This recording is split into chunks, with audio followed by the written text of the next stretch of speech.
kusema la kwanza, na washukuru kipekee kwa kuitikia wito wa wizara yetu wa kushiriki shughuli hii muhimu ya leo. Asanteni sana. La pili, tulimwomba Mheshimiwa Rais awe mgeni rasmi kwenye shughuli ya leo, na Mheshimiwa Rais kwa sababu alikuwa ameshakubali kuwa mgeni rasmi kwenye shughuli nyingine leo, akanielekeza mimi ndio nije nimwakilishe.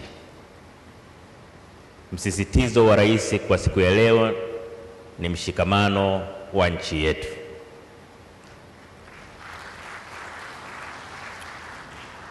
Mheshimiwa Rais anasema kwenye umoja, kwenye amani tunakwenda vizuri, isipokuwa tuna changamoto kwenye mshikamano.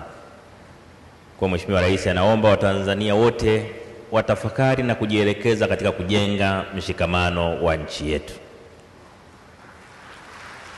Na mimi naungana na Mheshimiwa Rais katika kuwaomba kwamba namna pekee ya kuwaenzi baba wa taifa Mwalimu Julius Kambarage Nyerere na rais wa kwanza wa Zanzibar Abeid Amani Karume ni kuhakikisha kwamba tunaulinda muungano wetu, tunalinda mahusiano yetu, tunalinda mshikamano wetu.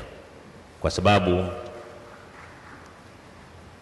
baada ya kazi yote iliyofanyika, baada ya miaka 62 ya muungano wetu, tutadanganyana sana tukisema mawazo ya Watanzania wote yatafanana.